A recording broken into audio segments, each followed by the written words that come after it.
Hello, everybody, and welcome back to Brilliant Shadows. The two wove through the catacombs of the mountain and found their way to the kitchen. Outside, spattered across the tables that served as the dining room, the few remaining morning stragglers finished their meals. At one, Ash found Belinda sitting across from Hektor and Prude. Ash grabbed a bowl of stew proffered by the tall and thin cook who stood behind the counter. He gave her a wide grin and a second helping. I didn't see you yesterday. You can't skip meals. Ah, thanks. Knowing that this person was worrying about her made her feel oddly content. She joined the group a moment later. Hey, gang. She might as well try to play nice. She missed Prudence. We're a gang now? Ooh, I wasn't aware we were participating in illegal activities. The comment garnered a laugh from the group, and Prude lay her head on Hektor's shoulder. I honestly don't know if you're joking or asking, and somehow that makes it funnier. The only thing criminal is the amount of studying I've done over my winter break. I assure you there is no legal limit to studying, else I would have found it. Belinda groaned, but her face brightened when Elfnod arrived behind Ash. Mind if we join you? Please, have a seat. Where have you been? I swear I haven't seen you in what must have been months. Wow. I kind of got caught up in my research. Is that why you have that rose? Hektor's eyes widened. Did you figure it out? Can I see it? Ash offered the small pot, and Hektor took it with the care one might handle the most fragile of glass. Oh my. Hektor went silent as he buckled under the plant, or over the plant. Well, I hope you didn't need to talk to him. He's going to be silent for the next half an hour just looking at it. Prude gave the plant a glance herself. Reanimation? Yeah. I thought you had to have your pair to perform reanimation. There haven't been many tests to determine the range at which a pairing can share magic. I estimate the upper limit is outside of any reasonable test range. Oh, he's actually paying attention. I know better than to ever completely ignore you.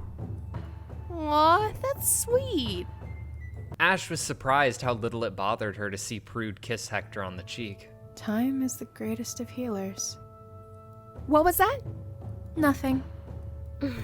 Looking across the table, she found surprise elsewhere, catching Belinda lay moon eyes on Elfnod. That couldn't end well. So, what was the trick? Trick? I mean, how did you do it? I'm still a little bit shocked he's actually talking. There wasn't a trick. I had to completely develop a new spell type. Would you be willing to teach it to me? I might as well learn it too, if you're offering. I think I want to do some more research before I start sharing the spell. Ash braced herself, expecting Hektor to refuse such a flimsy excuse. Instead, he nodded. I understand. Just tell me if you need help. Sure. Thanks. So, Elfie, are you ready for the ritual? Yes, of course. What's so special about your session today? Elfnod said something about performing a ritual? That's because we are. We're actually going to be performing the pairing ritual. Ash's eyes grew wide. Ugh, don't worry. They've actually done it twice before. And while they weren't well trained enough to complete it successfully, they were not compatible. I imagine the heads would attempt to stop me were they to think I would be creating pairs outside of the early ritual. Hektor, Warlock, what did I tell you about the heads? Hektor turned from the plant and blushed. Treat my elders with more respect. Yes, now stop acting like you intend to overthrow the orders. Yes. No, you are right. I am sorry. Prude gave Ash a wink. Apparently she had tamed the savage beast. Not that I couldn't if I wanted to. Hektor screamed to the hall in general. Mostly tamed, at least. Ash finished her stew and let out a sigh. She couldn't have been eating properly, or she hadn't been eating properly, and the extra serving had helped. The cooks were disturbingly observant sometimes. For a moment, she wondered if there was a magic to cooking, and if perhaps the head cook, Mistress Geisthund, was some sort of head herself. Ash dismissed the idea and watched as Hektor finished his third bowl. Looks like everyone is here. Should we head straight to the garden? Can I keep the flower? Sure. I will call it George. You don't need to name plants, Heck. Don't let him name that plant. George! Alright, what is happening? Mostly tame. He got sillier. He was not this silly before, I didn't think. I shouldn't need to tell you what to do. Begin. Belinda took in a deep breath, and for a moment the garden hung in silence. Even after having been told, Ash was surprised to see she wasn't the only spectator. There were at least another 24 students, and judging by the pair sticking to the back, at least 2 graduates. Alfnod flared with such an intense flaming white light that a gasp ran through the crowd. The amount of power he produced easily rivaled that of any graduate, and somehow that made Ash flush with pride by proxy for her friend and recent confidant. Belinda took another deep breath, but nothing happened to her. Alfnod's light began to pour forth, beginning to bridge the distance between him and Belinda. Hektor's face was bleached by that light, and his eyes darted wildly as he silently mouthed something. Belinda's third breath seemed to tear shadow from the earth beneath her, coiling up and around with tendrils of pitch darkness. Extending a hand, the tendrils coiled around her arm and reached outwards. Ash was shocked that 2 months ago, these two had been remedial students. This control over their energy showed an amount of technique reserved for the likes of heads. As soon as the two touched, there was a flare and an explosion. She had been prepared. Prude and Hektor had warned her to brace herself, though they had not provided the luxury of that warning to any of the other attendants. While the rest of the crowd was drawing themselves back to their feet, Hektor looked over the pair with a smile of satisfaction. 8,312 meters. Would you mind explaining exactly how you calculated that? Came a voice from the crowd. A commotion began to rise before a sudden bark of excitement broke over the noise. I have a mark! Silence fell like a hammer. What? Alfnod turned to Ash with a grin and revealed a black flower on the back of his hand. Rather pretentious, no? Belinda was beside him in a moment, showing Ash the same mark. You have to teach me your spell now! It's fate! The two exchanged hands, looking at each other's marks. Their eyes met and they smiled. Well, Ash, we should probably pack. We're going to be thrown out. Ash looked for Hektor, already gone from where he had stood before. Where did Hektor go? I told him under no circumstance would he be allowed to overthrow the orders, and that when we got thrown out, we had to leave. He said he needed to pack. Do you need anything specific from your room? No, not really. I have everything I really need memorized. Clothes, I suppose? A small part of her regretting not going to retrieve healing plants, but it was childish to cling to such fancies. Meh. My mother will buy us some new equipment. Ash watched as a number of the students began to retreat, fear on their faces. The graduate pair from earlier was gone. Do you have any idea of what you have done? The voice from earlier. Ash looked from its origin, finding a thin woman bearing down on them, on the retreating Hektor. The ramifications of this are far beyond any of your earlier antics. Nissa, this is not the time. I am sure you think this will be seen as a good thing, but your variation of the ritual will be far from it.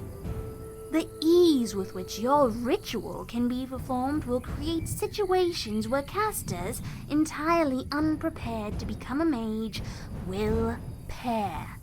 The kind of power gained through a pairing will create pseudo-mages with far more power than training. I think we may be able to prevent this kind of behavior in the mountain, but can't you see? Nissa, stop. The woman glared, remaining silent for a moment. Hektor used the moment of silence to continue his retreat, and in less time than it took her to continue her triad, he was gone. Fool. Tirade, not triad. Nissa spoke as she watched him go. With narrowed, predatory eyes, she turned to meet the gaze of Ash. A shiver ran down Ash's spine as their eyes met, and she quickly turned away to let out a short string of obscenities over the shiver. Did she need to wear more layers or something? This was getting ridiculous. When Ash turned back, she saw Nissa was marching towards her, purpose in her movements and expression. No, she was mistaken. She wasn't coming to her. She was coming to... Prude, is it?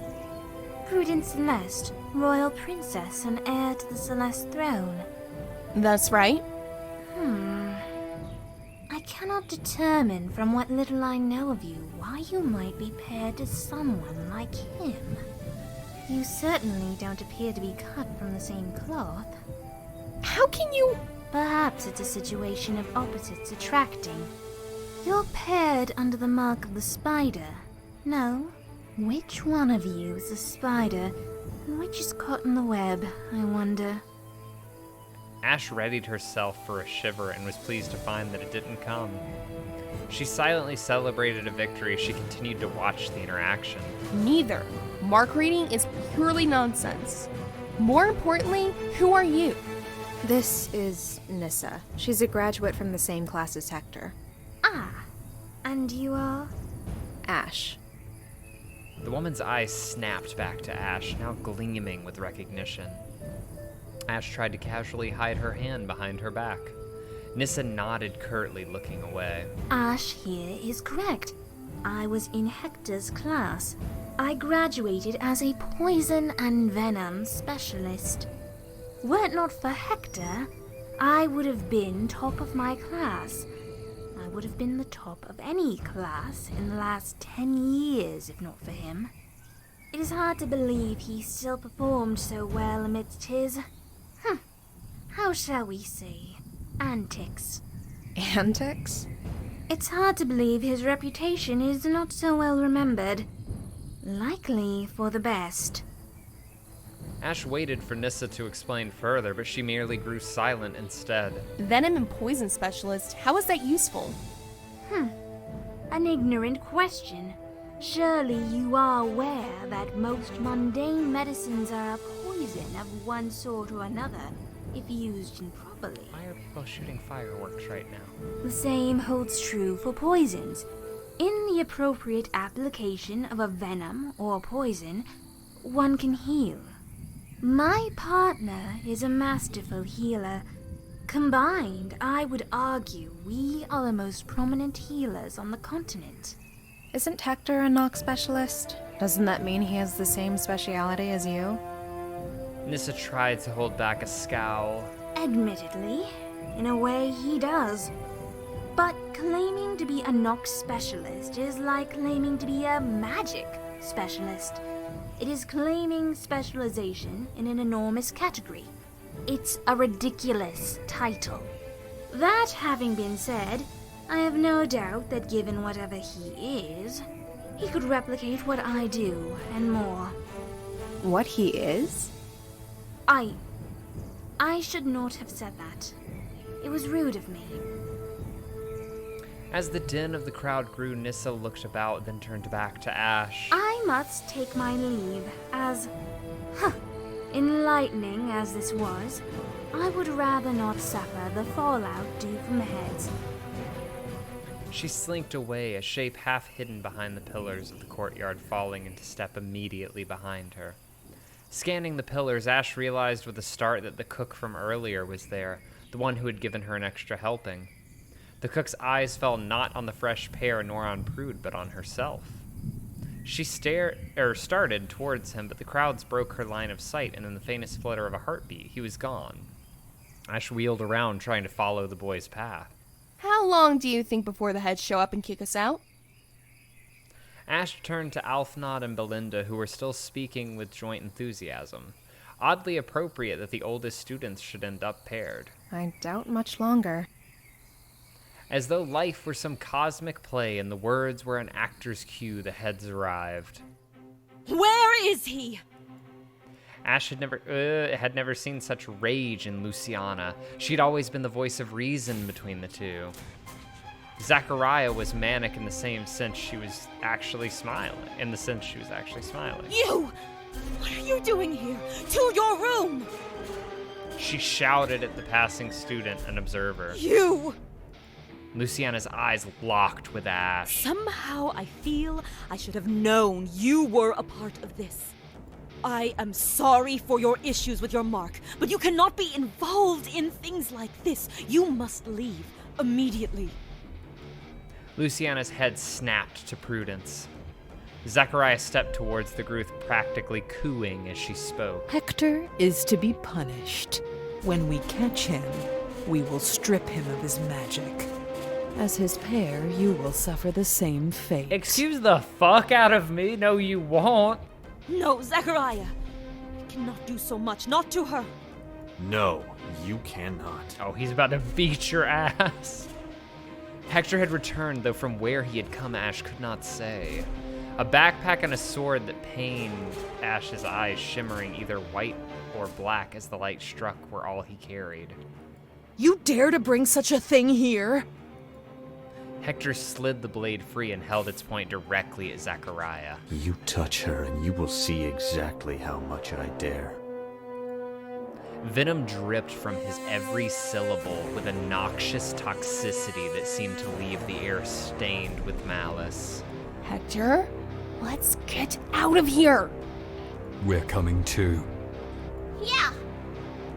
You steal our students now, Hektor. Do you truly intend to try to overthrow the orders?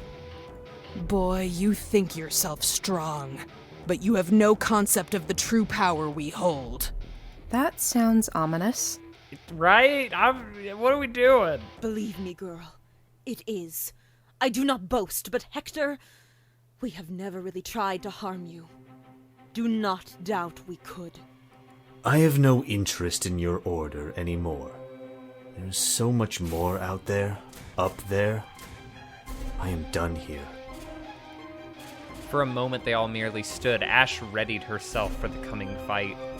Instead, Zachariah turned away slowly. Get out, now! A glow began to burn within her. Ash felt it as much as she could see it. Enhancement magic. Is that all of which a head is capable? I will snap you in half, boy. I would love to see...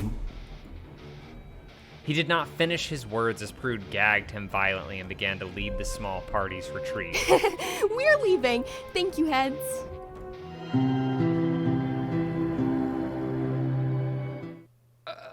Oh boy, oh boy, oh boy. Okay, well, it's a good episode, everybody. I don't know what's happening. I'm freaking out. I think I need a minute. So, hey, make sure you're subscribed if you're not. Make sure to leave a comment below and tell me what the heck is going on, because I'm freaking out. We had to leave the school. I don't even know. If you're enjoying the series, make sure to give it a like, and I'll see you tomorrow night. Bye-bye.